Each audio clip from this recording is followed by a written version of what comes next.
Am I able to be angry and still be pleasing to God? We're going to discuss that in this video. This video is a part of a larger series of videos called The Disciple. If you go to our YouTube channel, Bethel Pittsburgh, and go under playlist, you'll find a playlist called The Disciple. In there, you'll notice that the titles of the video will say The Disciple and then a category. All the videos are arranged in category order so that you can go to the category of your choosing. This is under the category of character or morality. What kind of morality or character does God expect me to have? And our question in this video is, what does God want me to do with my anger?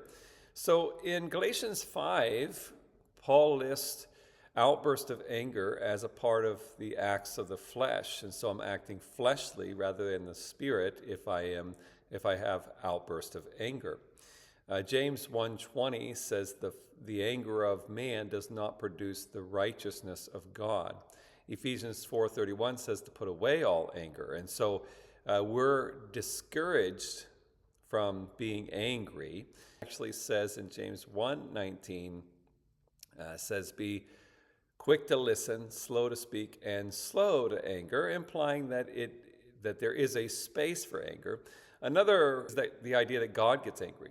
So God gets angry, and he's holy and righteous, so why is it unholy for me to get angry? And part of the answer to that is James 1:20, the anger of man does not produce the righteousness of God. It doesn't say the anger of God, it says the anger of man.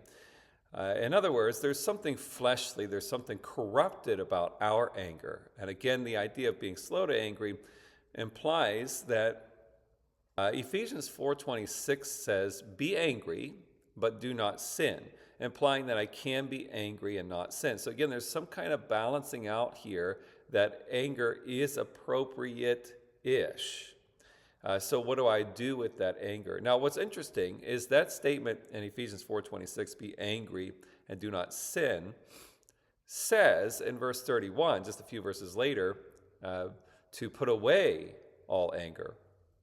It's the same word, I believe, in the Greek as well, to put away all anger. So it's when he says be angry, he's not actually telling us to be angry. He's telling us how to handle the anger. And he gives us some instructions there. He says that be angry and do not sin. Do not let the sun go down on your anger. In other words, don't wait a long period of time before resolving that anger. Now, how do I go about resolving the anger? Jesus taught in Matthew 18, if your brother sins against you, go and show him his fault. And so if I do have and let them know why I am upset, and I need to talk that through with them, and that is going to resolve my anger. I can do that or pray it through with the Lord. And we see Psalms frequently demonstrating a person being angry at other people, even angry at God. And what happens is when I'm able to express that in the right context and work that out, I can actually ever feel anger. It's that anger is typically coming from the flesh, typically is not good, and it's better to not be angry, but it needs to be resolved, it needs to be handled, and it needs to be handled appropriately. And so what does God expect of me with anger? To handle it appropriately and make sure to not hold on to it, but to get it out of the picture. Now, I can do certain things. I can confront and I can be displeased about certain things, just as God is, and that's where the anger of God versus anger of man comes in.